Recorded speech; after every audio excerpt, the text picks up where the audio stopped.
To my YouTube channel. पिछले lecture में हम लोगों ने क्या पढ़ा था कि लुब्रिकेशन के बारे में पढ़ा कि लुब्रिकेंट्स क्या हैं, लुब्रिकेशन क्या होता है, टाइप्स ऑफ लुब्रिकेशंस कौन कौन से हैं और क्या रोल होता है किसी भी लुब्रिकेशन का बेयरिंग में और उसके फंक्शंस क्या है, ऑब्जेक्टिव क्या है किसी भी लुब्रिकेशन के। तो ये तमाम सारी चीजें आपने अपने पिछला जो लेक्चर लुब्रिकेशन से रिलेटेड पढ़ा था उसमें ये सारी बातें डिस्कस हो चुकी हैं। अब उसके आगे हम लोग आज फिर से नया पार्ट जो है उसी लुब्रिकेशन वाले में ही स्टार्ट कर रहे हैं और हम ये देखेंगे कि लुब्रिकेशन जो है उसमें एक अच्छे लुब्रिकेंट्स की क्या क्या प्रॉपर्टीज होती हैं, कौन कौन से मेथड्स होते हैं जिससे हम लुब्रिकेशन करते हैं, उन मेथड्स का क्या अलग अलग एप्लीकेशंस हैं। तो ये तमाम सारी चीजें हम आज के लेक्चर में देखने वाले हैं। तो चलिए शुरू करते हैं आज का ये लेक्चर। देखिए आज ये जो सबसे पहला टॉपिक है वो है कि प्रॉपर्टीज ऑफ गुड लुब्रिकेंट्स। एक अच्छे लुब्रिकेंट जो है उसमें कौन कौन सी प्रॉपर्टीज होनी जरूरी होती हैं। तो क्योंकि पहले हम बात कर चुके हैं कि जो मूविंग पार्ट्स होते हैं जब वो एक दूसरे के कांटेक्ट में आते हैं तो उन दोनों पार्ट्स के बीच में हमेशा फ्रिक्शन होता है, यानी वो वियर आउट होते हैं। तो उन चीजों को कम करने के लिए हम उसमें एक ऐसा मटेरियल यूज करते हैं जिसका कोफिशिएंट ऑफ फ्रिक्शन बहुत कम है, यानी कि वो उनके बीच का जो फ्रिक्शन होता है उसको घटा देता है और ऑपरेशन जो होता है मशीन का उसको काफी स्मूथ करता है ताकि वो अपना एनर्जी को बेकार में या हीट के फॉर्म में रिलीज करने के बजाय ज्यादा से ज्यादा यूटिलाइज करे। तो उसके लिए जरूरी ये है कि जो लुब्रिकेशन आप लुब्रिकेंट्स यूज करें उसके लिए एक कुछ डेफिनेट प्रॉपर्टीज होती हैं जिसका होना की बहुत ही जरूरी होता है। अगर वो प्रॉपर्टीज हैं तो वो एक बेहतर लुब्रिकेंट साबित होगा जो कि मशीन को एक प्रॉपर लुब्रिकेशन दे पाएगा जिससे उसके ऑपरेशन को हम नॉर्मली परफॉर्म कर पाएंगे। तो चलिए देखते हैं कि कौन कौन सी प्रॉपर्टीज इसमें होनी चाहिए। सबसे पहला है इसमें विस्कोसिटी, स्यानता बोलते हैं हिंदी में इसको। देखिए विस्कोसिटी आपको पता है कि क्या होती है कि जब दो लेयर ऑफ फ्लूइड जो होते हैं वो एक लेयर दूसरे लेयर की, दूसरी लेयर पहले लेयर की अगर एक दूसरे का अपोज करते हैं तो ऐसी कंडीशंस में वहां पे शियर जनरेट होता है।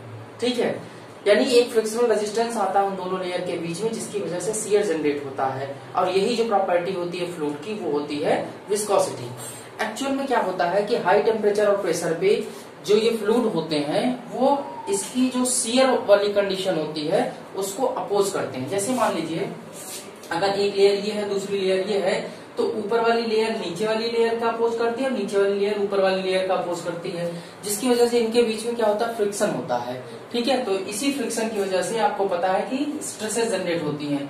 तो आप कैसे निकालते हैं, tau is equal to mu into D U upon D Y से।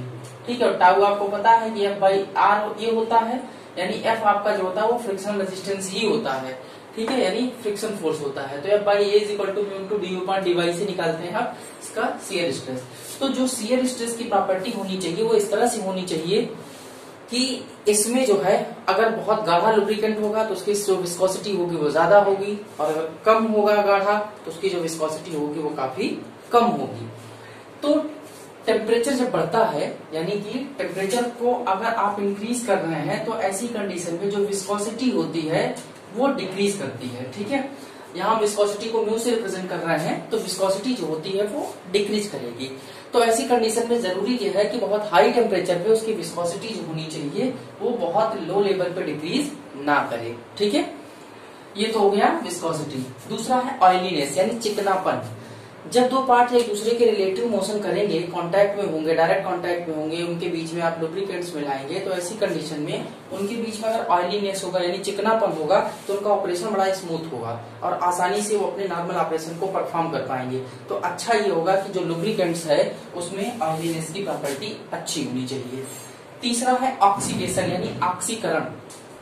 ऑक्सीडेशन क्या होता है, कई बार हम ये देखते हैं कि जो लुब्रिकेंट्स आपने यूज किया है वो लुब्रिकेंट्स बाहर की जो नॉर्मल एयर होती है उस एयर से कंबाइंड हो जाता है, उसके साथ रिएक्शन कर लेता है और जब रिएक्शन कर लेता है तो वो उसका ऑक्सीडेशन बनाता है, मीन्स उसका ऑक्साइड बना लेता है। ठीक है, जो लुब्रिकेंट होगा वो नॉर्मल बाहर की जो एयर है उसके साथ उसके ऑक्सीजन से रिलेट करके वो कंबाइंड होकर के उसका ऑक्साइड बना लेगा जिसकी वजह से उस लिक्विड में गाढ़ापन ज्यादा आ जाता है तो फ्लो होने की उसकी जो प्रॉपर्टी होती है वो कम हो जाती है। तो ये उसके लिए प्रॉब्लम क्रिएट करती है।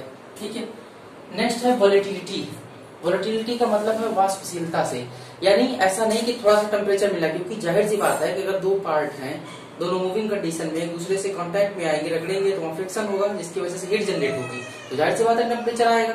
लेकिन अगर वहां पे जो लुब्रिकेंट यूज कर रहे हैं उसके बावजूद भी थोड़ा बहुत फ्रिक्शन है, ठीक है, और उसकी वजह से टेम्परेचर बढ़ रहा है, तो जो लुब्रिकेंट आप यूज करें वो ऐसा नहीं होना चाहिए कि थोड़ा सा टेम्परेचर मिला नहीं कि वो वेपराइज होकर के चला जाए, ठीक है, वो उस टेम्परेचर को सस्टेन करने की प्रोबेबिलिटी रखे, यानी जो वोलेटिलिटी होनी चाहिए, वाष्पशीलता होनी चाहिए, वो थोड़ी सी हाई होनी चाहिए, यानी काफी हाई टेम्परेचर आने के बाद ही वो वोलेटाइल हो, ठीक। अदरवाइज अगर वो पार्ट जो से मान लीजिए ये दोनों पार्ट हैं एक दूसरे के बीच में, यहाँ पे ये मिलाया गया क्या लुब्रिकेंट, अब इसकी वोलेटिलिटी जो है वो हाई टेम्परेचर पे काफी हाई है, ठीक है, तो अगर थोड़े से टेम्परेचर पे ये वोलेटाइल हो गया तो यहाँ पे पूरा का पूरा पार्ट ये खत्म हो जाएगा।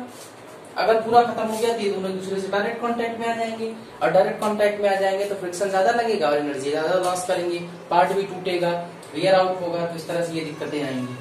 नेक्स्ट है इमल्सिफिकेशन। इमल्सिफिकेशन की प्रॉपर्टी क्या है कि जैसे जो पार्टिकल्स जब ये रगड़ते हैं, ये दोनों पार्ट हैं, जैसे अगर दोनों एक दूसरे से डायरेक्ट कांटेक्ट में आते हैं तो इनके बीच का पार्टिकल्स टूटता है, ठीक है ना। इसके अलावा जो कार्बन पार्टिकल्स होते हैं वो सारे के सारे इसमें अगर रह जाते हैं तो ये उनके साथ मिलकर के इमल्सन बनाता है। इमल्सन की वजह से जो प्रॉपर्टी ऑफ फ्लो होती है जो लुब्रिकेंट की वो कम हो जाती है, ठीक है, तो ये उसके लिए प्रॉब्लम होती है। अब इमल्सन नहीं समझ में आ रहा तो ऐसे समझिए, दूध है जैसे, तो दूध में देखिए फ्लो होने की प्रॉपर्टी ज्यादा होती है, लेकिन अगर आप उसको रख दीजिए रात भर और उसके बाद वो अगले दिन दही में कन्वर्ट हो जाए तो उसकी फ्लो होने की प्रॉपर्टी क्या होती है, कम हो जाती है, तो ये एमल्सन है एक तरीके का, है ना। तो यही चीज जो है वो एमल्सिफिकेशन में आती है। एसिडिटी यानी कि अम्लता बोलते हैं। एसिडिटी का मतलब अगर जो लुब्रिकेंट्स आप यूज कर रहे हैं उसमें एसिडिटी की प्रॉपर्टी अगर है तो जाहिर सी बात है कि वो हमेशा उस बियरिंग के पार्ट से या जो मूविंग पार्ट है, जो सपोर्टिंग पार्ट है, उसके साथ जो है रिएक्शन करके उसको इरोड करना शुरू करेगा, यानी उसका क्षरण करने लगता है, उसको काटने लगता है, धीरे धीरे मटेरियल खराब हो जाएगा, पूरा बेकार हो जाएगा। नेक्स्ट है फ्लैश पॉइंट। फ्लैश पॉइंट जो होना चाहिए वो लो नहीं होना चाहिए। फ्लैश पॉइंट का मतलब होता है वो मिनिमम टेम्परेचर जिसपे बहुत ही माइनर टाइम के लिए वो फ्यूल जल जाए या जो लुब्रिकेंट यूज है वो जल जाए, तो वो फ्लैश पॉइंट होता है। तो ये फ्लैश पॉइंट का टेम्परेचर काफी हाई होना चाहिए ताकि टेम्परेचर हाई होने पर भी वो माइनर टाइम के लिए भी जले ना या लौ ना निकले वहां से, क्योंकि अगर ये निकलेगी तो हो सकता है ऐसा कि बाद में इसी तरह से करके थोड़ा थोड़ा थोड़ा थोड़ा थोड़ा थोड़ा करके वो जलना शुरू करे और बाद में पता लगा कि पूरा का पूरा लुब्रिकेंट से खत्म हो गया, ठीक है, और वो डायरेक्ट कांटेक्ट में आकर के फिर वेयर आउट करना शुरू कर दें। नेक्स्ट है फायर पॉइंट। इसका फायर पॉइंट टेम्परेचर जो होना वो हानि होना चाहिए, क्योंकि अगर लो टेम्परेचर होगा तो वहां पे पूरा का पूरा लुब्रिकेंट जल जाएगा और जो पार्ट एक दूसरे के सपोर्टिंग में है, रिलेटिव मोशन कर रहे हैं, वो डायरेक्ट कांटेक्ट में आ जाएंगे। तो मेटल टू मेटल कांटेक्ट होगा तो जाहिर सी बात है कि ये वेयर आउट होंगे और इनके बीच का फ्रिक्शन बढ़ जाएगा, ठीक है, तो इसको भी बचाना है। Freezing point. फ्रीजिंग पॉइंट जो होना चाहिए वो काफी हाई होना चाहिए, यानी बहुत ही लो टेम्परेचर होना चाहिए तब जाकर के वो फ्रीज हो। अगर फ्रीज हो जाएगा तो जम जाएगा पूरा पूरा मटेरियल जो आपका लुब्रिकेंट्स का यूज कर रहे हैं, और ऐसी कंडीशन उसकी फ्लो होने की प्रॉपर्टी कम हो जाएगी, तो वहां पे भी प्रॉब्लम हो जाती है, ठीक है। तो उसका जो फ्रीजिंग पॉइंट होना चाहिए वो काफी हाई होना चाहिए। तो ये सारी इसकी प्रॉपर्टीज रही जो कि हमें किसी एक अच्छे लुब्रिकेंट्स के लिए चाहिए होती है, ठीक है। अब अगर हम बात करें मेथड ऑफ लुब्रिकेशन की कि कौन कौन से मेथड्स हैं जो लुब्रिकेशन के लिए यूज किए जाते हैं, इसमें आप देखिए सबसे पहला gravity feed lubrication. Gravity feed का मतलब है कि जो भी लुब्रिकेंट्स किसी भी लुब्रिकेशन के लिए जाता है, यानी किसी पार्ट के बीच में लुब्रिकेशन क्रिएट करता है अगर है, तो वो अपनी ग्रेविटी की जो प्रॉपर्टी होती है उसकी वजह से, यानी गुरुत्वाकर्षण जो होता है, जैसे आप क्या करिए पानी कहीं किसी जगह गिराइए तो वो पानी जो है किसी एक जगह से फ्लो करके दूसरी जगह तक चला जाता है, ग्रेविटी की वजह से भी ऐसा होता है, ठीक है।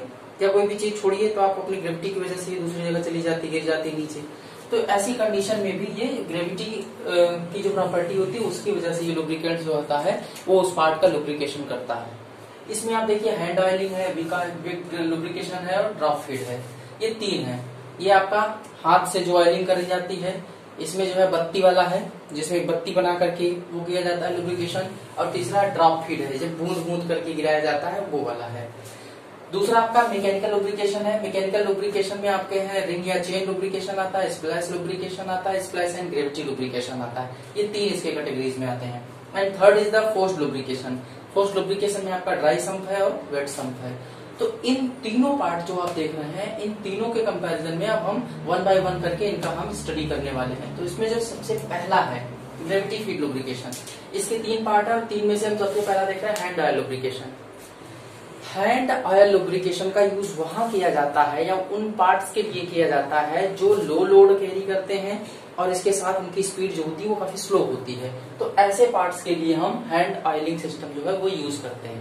करते क्या है, एक कुप्पी टाइप की होती है, फनल जिसको बोलते हैं, और ये फनल के ऊपर जो है एक छोटा सा या एक नोजल लगा दिया जाता है। नोजल आपको पता है उसका फंक्शन होता है कि जब हाई प्रेशर से और लो वेलोसिटी के साथ कोई फ्लूइड उसमें एंटर करता है तो हाई वेलोसिटी और लो प्रेशर के साथ बाहर आता है। ठीक है, तो इसमें क्या करते हैं, जिस पार्ट का लुब्रिकेशन हमें करना है उसके लिए क्या करते हैं, पहले से इस फनल में ऑलरेडी हम फ्लूइड जो होता है, जो लुब्रिकेंट होता है वो भर लेते हैं। इसके ऊपर नोजल लगा करके इसको सेट कर लेते हैं और उस पर्टिकुलर पॉइंट पे कंसंट्रेट करते हैं इस नोजल को जिस जगह में लुब्रिकेशन इसका करना है। फिर नीचे से इसकी जो तली है, बॉटम सेक्शन है, उसको जब हम प्रेस करेंगे तो जो ऑयल होता है वो इसके नोजल से निकल करके उस पर्टिकुलर पार्ट का लुब्रिकेशन स्टार्ट कर देता है। एक ये दूसरा भी सेक्शन है, इस तरह से एक कंटेनर होता है और यहाँ पे एक नोजल लगा होता है, इसके ऊपर एक पंप लगा होता है, हैंड होता है यहाँ से पकड़ने के लिए। ठीक है, तो इस तरह से जब आप इसको पकड़ते हैं और इसको अंगूठे से ऐसे दबाएंगे तो इसका जो प्रेशर इसमें पड़ता है, जो भी ऑयल इसमें इसके अंदर भरा हुआ है, तो ये नोजल से निकल करके किसी लुब्रिकेटिंग पार्ट जो होता है, जो पार्ट्स होता है, उसको लुब्रिकेशन प्रोवाइड करता है। तो इस तरीके से हम हैंड ऑयलिंग जो है या हैंड लुब्रिकेशन करते हैं। दूसरा इसमें है विक लुब्रिकेशन, यानी बत्ती वाला लुब्रिकेशन। देखिए, विक लुब्रिकेशन जो होता है ना वो 2 सिस्टम पे काम करता है, कैपिलरिटी एंड साइफन, 2 चीजें हैं। अब जरा समझ लीजिए कि साइफन या कैपिलरिटी है क्या। ठीक है, कैपिलरिटी और साइफन की बात करें तो आप कैपिलरिटी को देखिए, जरा समझिए। बचपन में आपने बहुत सारे इस तरह से गेम किए होंगे कि जैसे कोई पाइप लेते हैं और किसी टंकी में ऐसे डाला और मुंह लगा करके ऐसे खींचते हैं और खींच करके फिर छोड़ते हैं तो पानी लगातार उससे गिरने लगता है ना। तो ये जो काम आप करे हैं कि जो टंकी में किसी पाइप को डाल करके मुंह से खींच के छोड़ दिए तो लगातार वो पानी वहां नीचे से उठा करके ऐसे गिराता जा रहा है, तो यही वाला जो पार्ट है ये साइफन होता है। साइफन होता है कि एक ऐसी पाइप होती है जो हाई किसी पार्ट से लिक्विड को वहां से उठाती है, किसी लिफ्ट करने वाले पार्ट से होते हुए ले जाकर के किसी दूसरे लोअर पार्ट में उसको गिराती है। तो ये जो प्रोसेस होता है उसको हम साइफन बोलते हैं। और कैपिलरिटी क्या होती है, केशिकत तो बोलते हैं हिंदी में। सरफेस टेंशन की वजह से लिक्विड का किसी पाइप में ऊपर चढ़ना या फिर नीचे गिरना, ठीक है, वो होता है कैपिलरिटी। तो सरफेस टेंशन की वजह से जैसे आप क्या करते हैं कि किसी ढिबरी में आप जो है बत्ती डाल देते हैं और डाल करके उसमें जब आप वो लगाते हैं, लैंप जलाते हैं उसको, तो उस कंडीशन में वो लगातार वहां से नीचे से ऑयल को खींचता रहता है और वो जलता रहता है। तो ये सरफेस टेंशन की वजह से होता है। और वहां पे जो ऑयल है वो उसके नली के बीच में से जो गुजरता है, जैसे इस कपड़े को आप एक जगह भिगोइए, ये पूरा का पूरा क्या होगा, भीग जाएगा। ठीक है, जब पूरा भीग जाएगा तो ऐसी कंडीशन में ये होता है सरफेस टेंशन की वजह से, इसी को हम बोलते हैं कैपिलरिटी। तो यहाँ उसी सिद्धांत का, उसी प्रिंसिपल का यूज किया जा रहा है लुब्रिकेशन में।